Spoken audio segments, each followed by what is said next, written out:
everybody. Welcome to this week's episode of Stackability AI. I'm your host, Austin Cornelio, joined by my co-host, Mike Taylor. How's it going, Mike? I feel like I got to start a different way every week, but I keep saying the same thing. I'm like, another crazy week, man. Another wild week in the world of AI. Yeah, once again. Well, good to be here with you guys today. So this episode, I'm pretty excited about. Previous episode, we were talking a little bit about some AI predictions. We're coming into the new year soon, wrapping up 2023. Was definitely a super interesting year.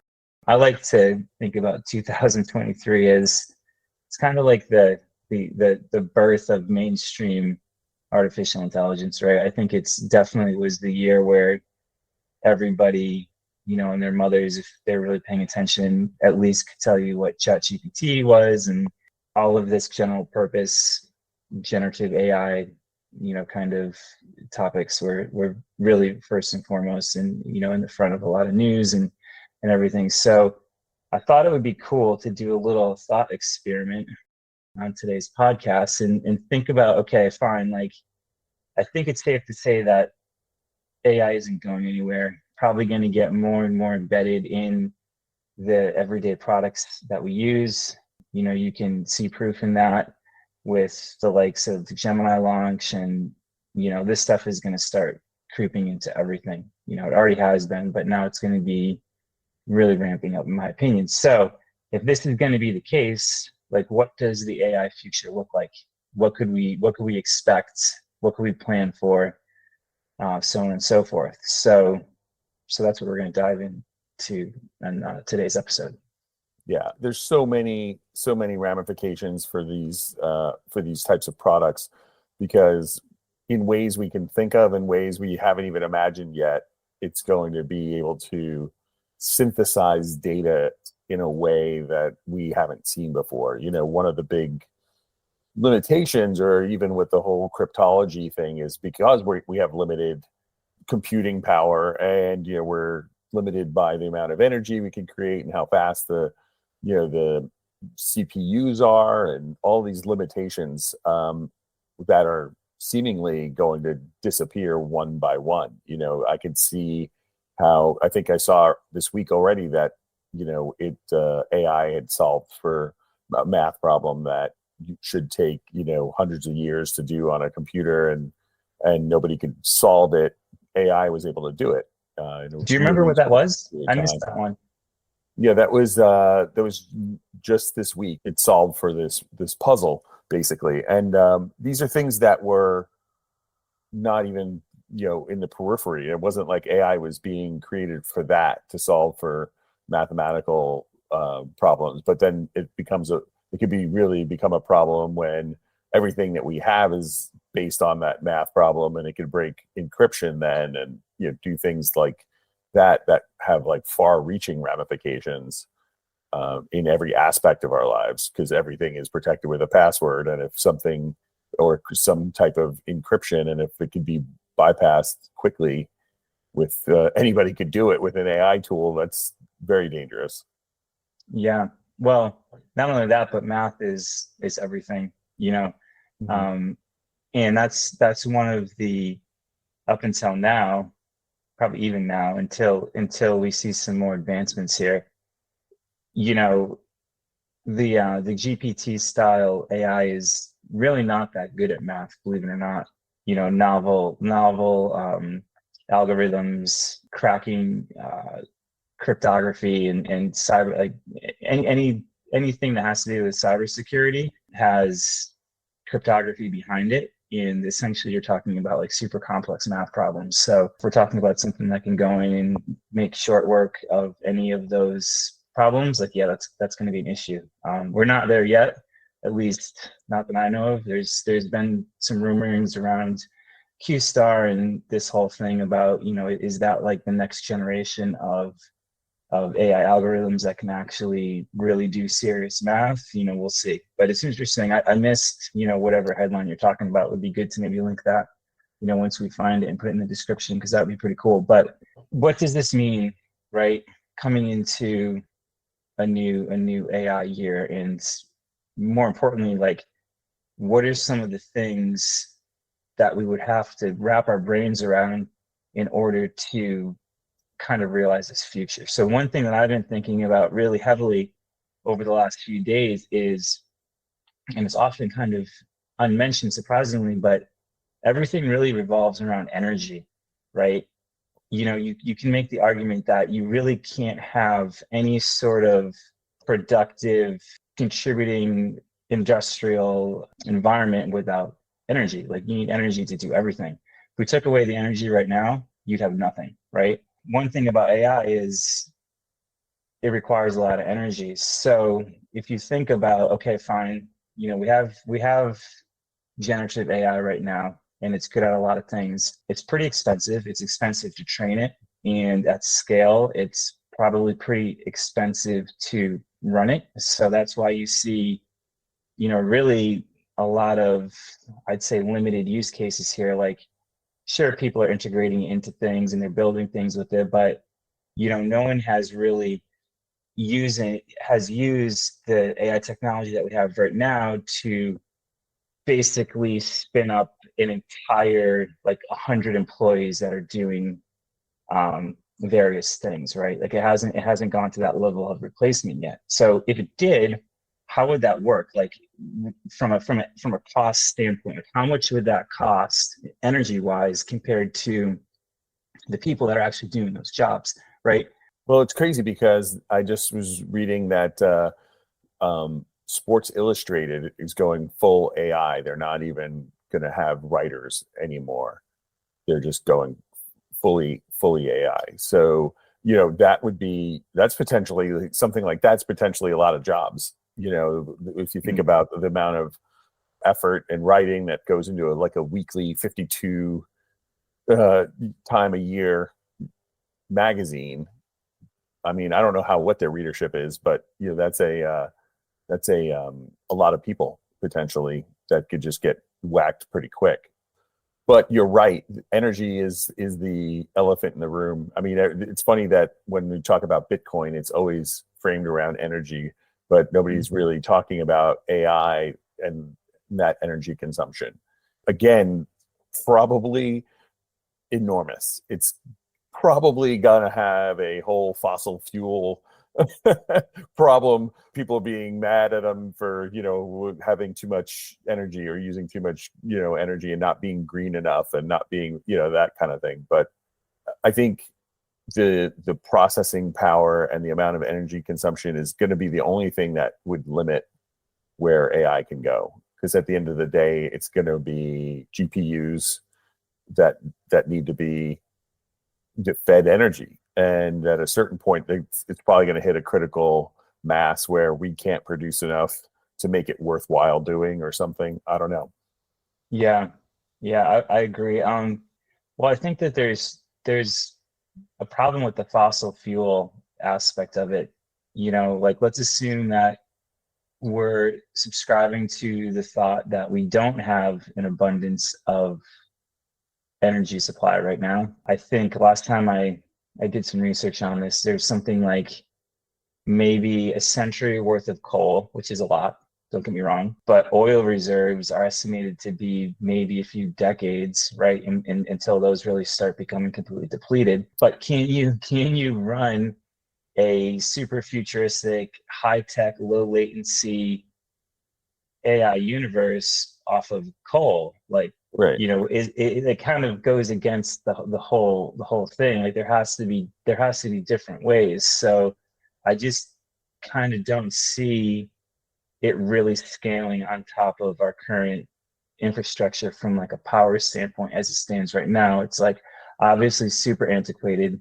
It's owned by dinosaur companies, that are making tons of profit off of oil drilling and supplying fossil fuels to the customers in the world. How do you think that whole thing plays out? Like, that's really where my mind starts to get lit on fire, because you're saying, okay, like, now, like, those companies aren't just gonna, like, go away, and I don't see them working on any sort of futuristic plays in the energy department. So, I mean, what do you think? I think I just solved it. It's actually, I just looked it up. It was like $9 billion for a small nuclear reactor. You just get, OpenAI just gets a nuclear reactor that they have, access to use all of their energy for the remainder of its So you think existence. nuclear? Yeah, Nuclear would be the way to do it. nuclear. You just put a power plant. Just get one. You build one, and you're the only customer. And that's it. As much energy as you could possibly ever need, you would have. I think that a lot of these things, they just opened like the first nuclear reactor in Georgia for the first time in like 50 years, and these things are like way more advanced than those machines that were running power plants. They were built in the 60s and 70s, these things, so you got to imagine the technology is so much better.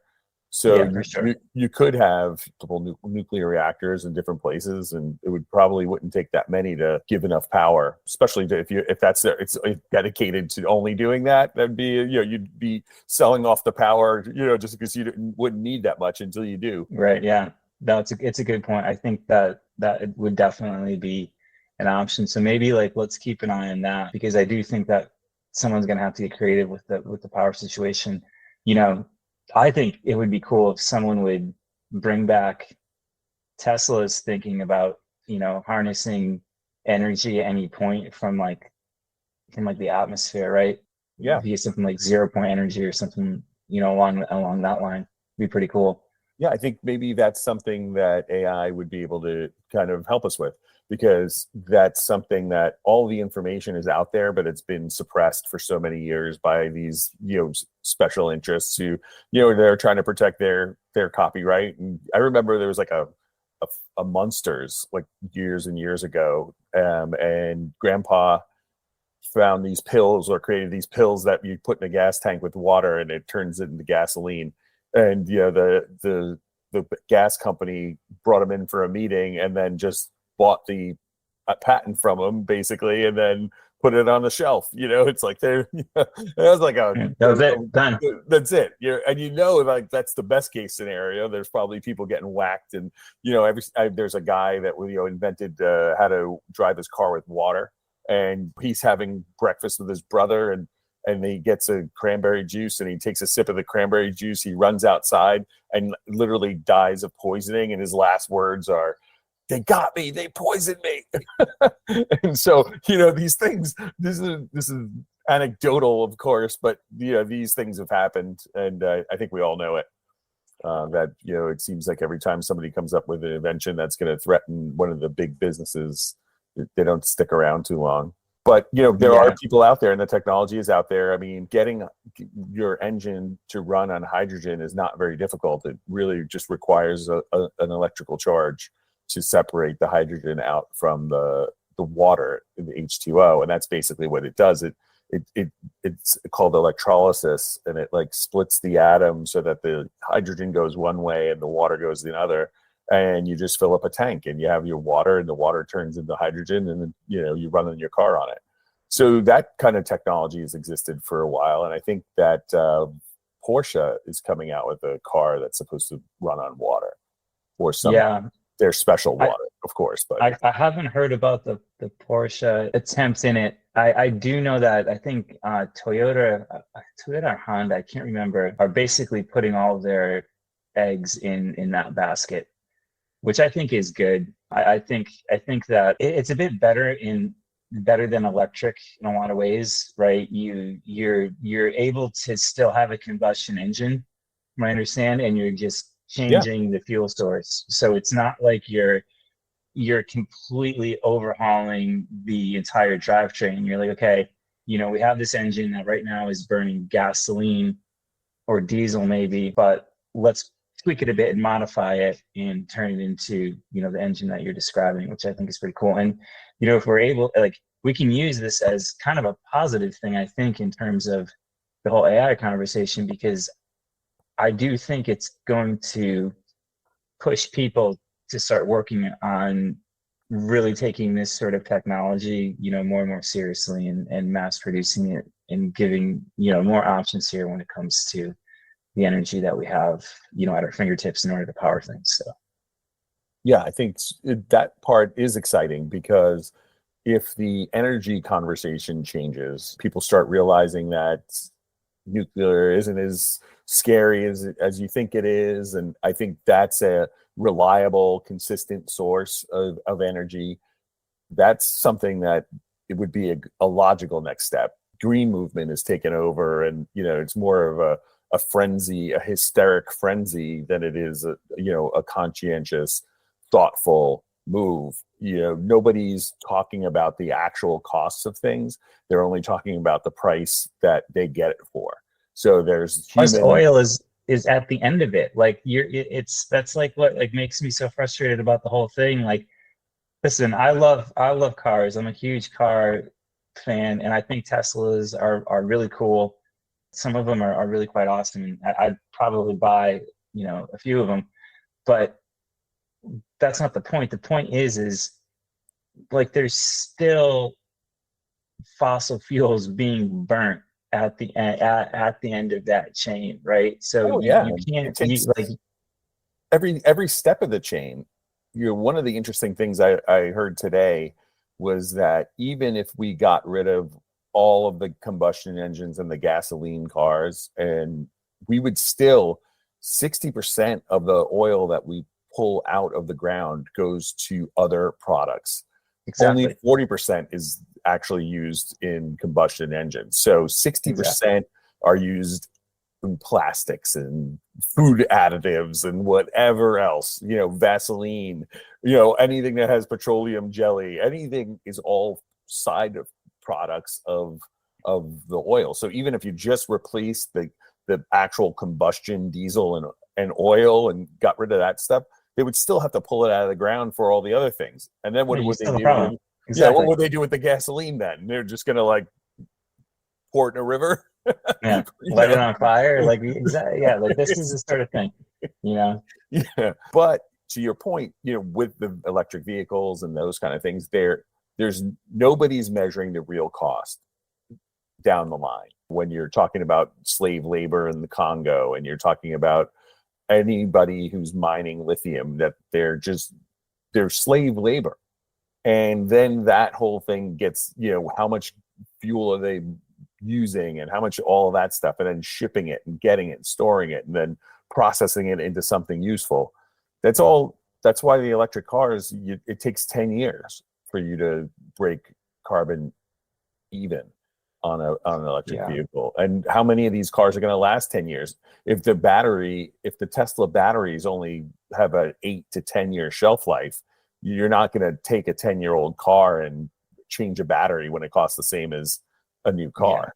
It's like you're The just going to throw it away. depreciation curve is going to be ridiculous. You make a good point about the cost of things.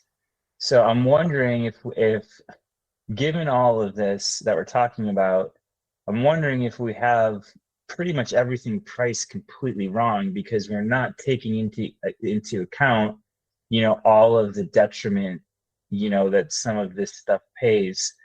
Because if I was to say, okay, fine, I'm gonna buy this car that burns whatever, and then let's say that it's older. I bought it 10 years ago, 15 years ago, whatever. Maybe it's not as environmentally friendly. Like you weren't pricing in the damage, obviously, that's doing to whatever environment.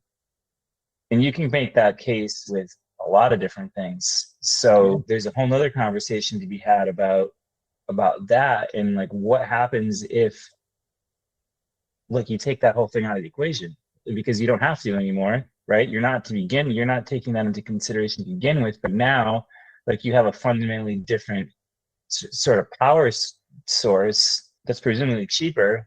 That's when it really starts to get quite interesting, in my opinion. Oh yeah, I'm with you, and I think that nuclear stuff and the stuff that is actually renewable, the nuclear is a renewable energy. It's not. It's an actual really good solution that just got kind of slandered into nothingness over the last 50 years because there was a couple of scares. But the stopgap is that. I mean, not that you're going to have a nuclear reactor in a car. You don't need that. We already have a solution for that. But to be able to create enough energy to where the processors would be able to process, consistently over time, then things start getting really interesting in terms of what AI might be able to do. Because in my mind, up until we started talking about this, I was thinking of, well, at least there's a limitation. We can only produce so much energy, and it's going to be. But then all of a sudden, I realized, wow, like at $9 billion, that's nothing. It's nothing. I'm surprised they haven't done it already. It would just make sense. Yeah, I mean, OpenAI is valued at 10 times that just alone, and it's not even hardly a profitable company. So, Right. What does that tell you? So there you go. I mean, there you go. Right. But some of the other cool things there are cool things that I think are coming that I'm excited about, and I think solving for problems like this is one of the things that I think AI is going to be really, really good at. What's a solution for this problem? They might be able to come up with it, and it might be something for energy the same way. And maybe there'll be a way that we could get enough power to these things to be able to do and have them AI eventually doing surgeries or doing things with robots and surgeries and things that'll, really be advanced in medical science. That'd be cool. Yeah. So many people die in hospitals because of human error. At some point, probably be unethical for a human doctor to make really important decisions. Well, like I said last episode, as soon as hospitals and medical facilities and doctors, etc., are able to completely bypass any notion of malpractice or being sued for medical malpractice, the amount of money that can be saved there alone, it's gonna become illegal probably for a human to do most of this stuff, right? Because it all comes down to the bottom line, right? I mean, that's all that matters, unfortunately. I hate to have to think about it that way, but until that isn't the case, it's the case. Yeah, we're still in the growth mode, as they say, in terms of our human evolution. We're not nearly topped out. And I always think of whether you're a type of a Star Trek person or you a Star Wars person, and the Star Trek people and that story tend to be a little bit more optimistic. They are living in a completely integrated society. Everybody's good. We're out here exploring, finding new things, new adventures. Then there's the Death Star on the other side, where it's, the rebels fighting against the evil empire. I can see both sides of that at different days. And I feel, when I'm feeling more optimistic, I think I'm more of a Trekkie. And then other days I go down a rabbit hole and it's like, oh no, this is what's happening, isn't it? But the one world order or the way that the Star Trek Earth experience was formed in there seemed like a pretty cool place to live. Yeah, totally.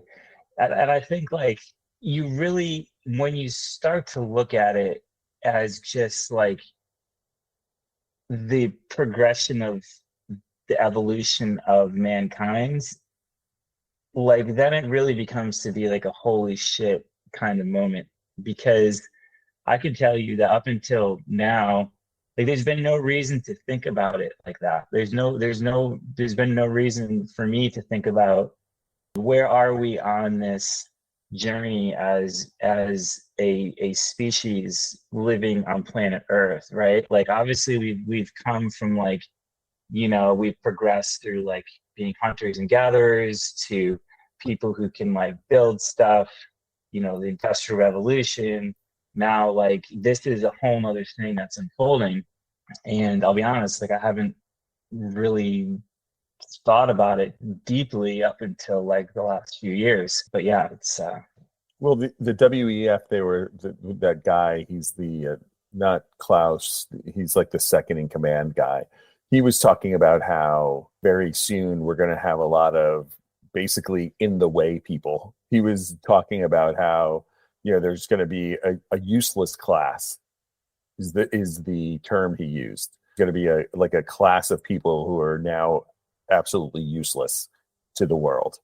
And I was Because like, they can't provide anything? Like, what do you mean by that? Like, yeah, what is that actually? What's the definition of that in this person's words? well, that's the thing. That's what this trying to figure out what to do with all these people that don't have their skills are no longer needed.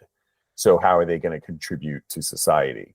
If you get rid of every low wage worker, we don't have any truck drivers, we don't have taxi drivers, we don't have anybody who necessarily needs to work in some of these jobs. If those jobs go away, what do those people with low skills do?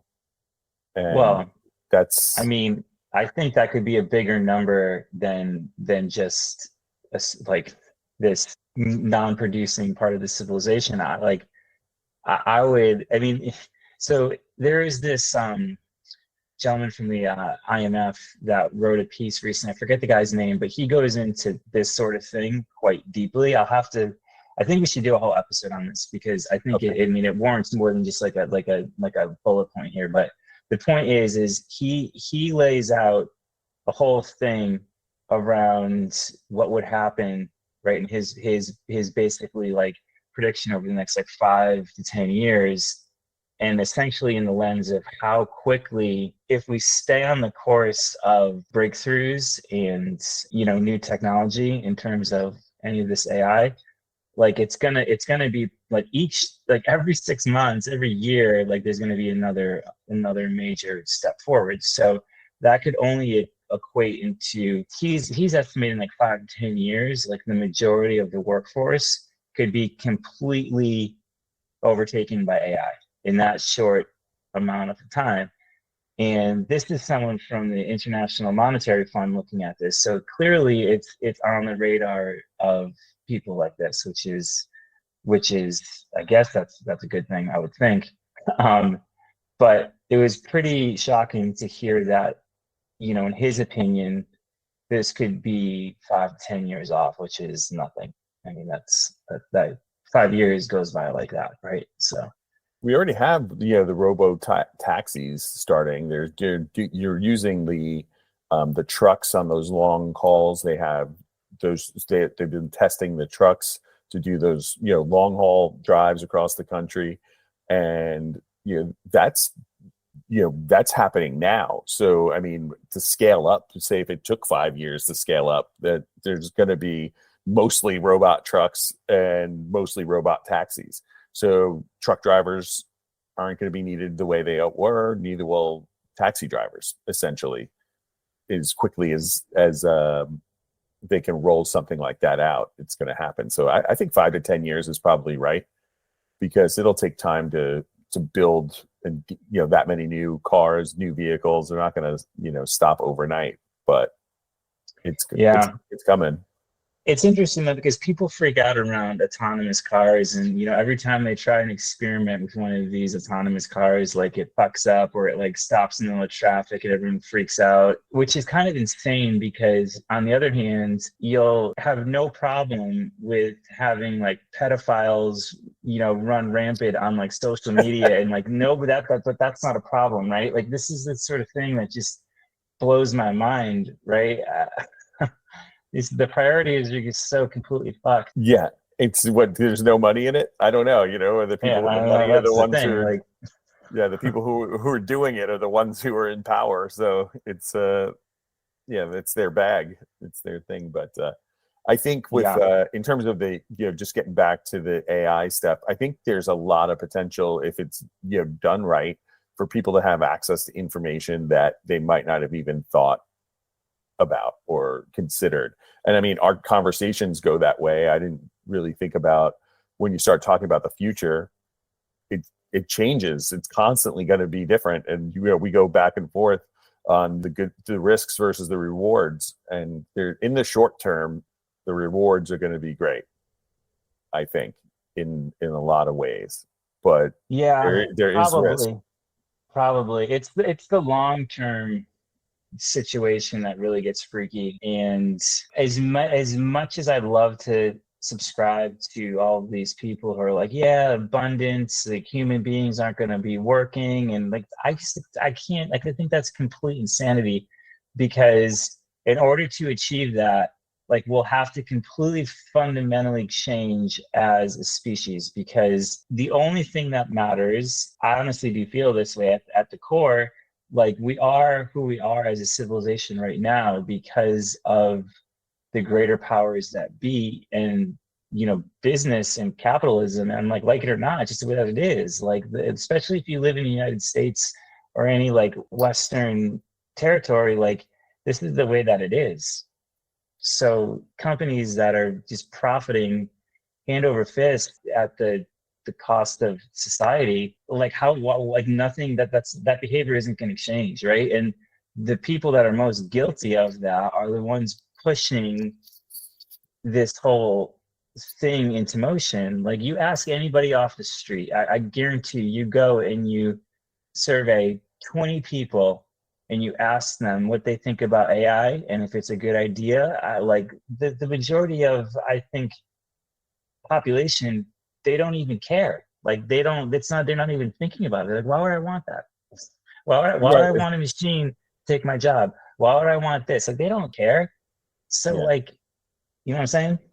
Yeah, I think it's true. I think that if you ask the average person anything about AI, they don't understand how it's being used, or they just think of what they saw in the movie, and it's going to be bad. Nobody wants robots with AI until you need a surgeon, and all of a sudden, Yeah. 10 years from now, when these robots look more and more real, it's going to be really, really wild. Because right now it's in its infancy, but you saw the new X robot, and that Elon Musk's robot. It's like, looks Optimus. Is it like Optimus? Optimus. Yeah, it looks like an iPhone. If an iPhone was a person. And then you also have the Boston Dynamics dogs, which are really, really creepy. Those things. Yeah. Those things I would love to see who's going to be able to get those things mainstream, because the Boston Dynamics, that's an interesting company because they've been at this forever, right? I mean, that's definitely not a new thing. Elon's robots are pretty crazy. The humanoid ones, it's hard to tell how many of the clips you see online are really like real or not. Like, I saw one the other day where like 3 of them are unloading like rounds into like a new Cybertruck. And it's actually pretty funny that one of them gets out and he's like sharing, and the other one's like, yeah, dude. And then like they're just like unloading all this like heavy ammunition into the side of like a new Cybertruck. And I'm like, is this even real? Like, I don't even know at this point. So that's kind of like one of the things. It's really well done. A lot of people thought it was fake, but yeah, like, that's going to be a whole nother can of worms once we're able to have robots like living in our houses affordably. Well, how crazy is that? That shows you how good the AI is getting, that they could go and create a video like that and it not be real. That alone is incredible. Forget about like whether the robots actually did that, which would be another different level of wow. But if the AI alone being able to make something that we're questioning whether or not it's real is pretty wild. Even if humans made it, like, it's still completely plausible for someone just to like sit down and like use CGI. I mean, like, you know what I'm saying? Outside of AI, there's always the possibility, especially in Silicon Valley.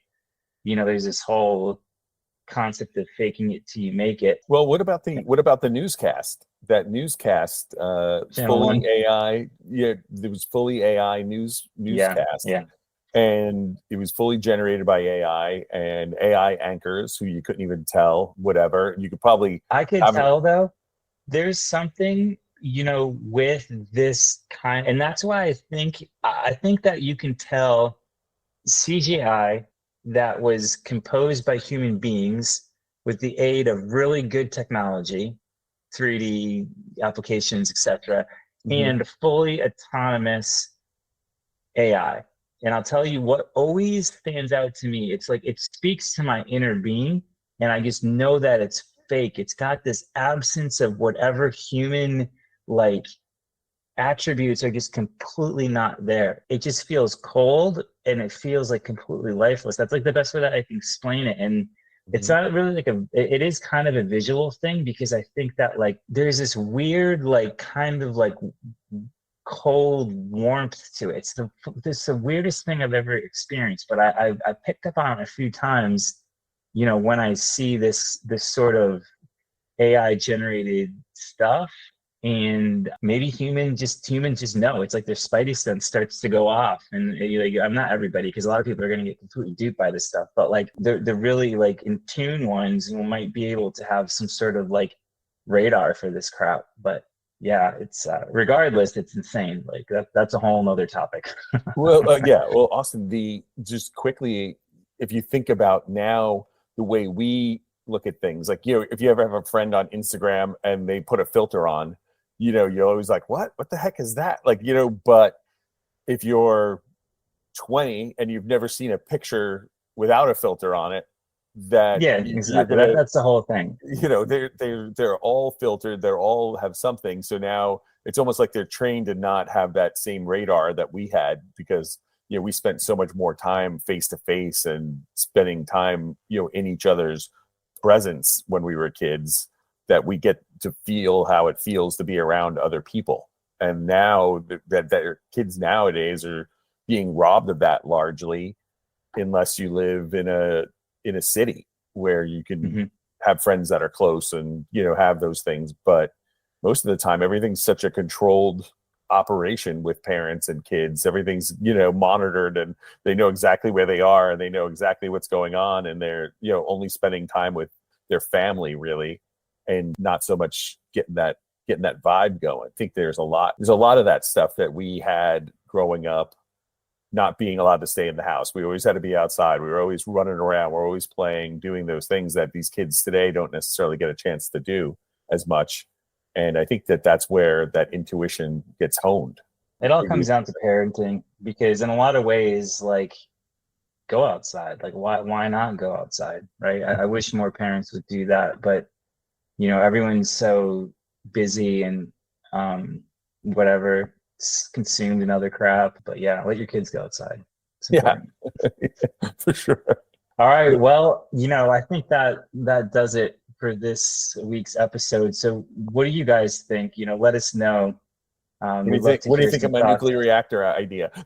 Yeah. A, what do you think about nuclear? And B, what do you think the future looks like? So drop us some comments. Appreciate it. Also, feel free to subscribe to the channel. Like us, helps us out a lot. Continue growing this podcast. And until next time, adios. Adios.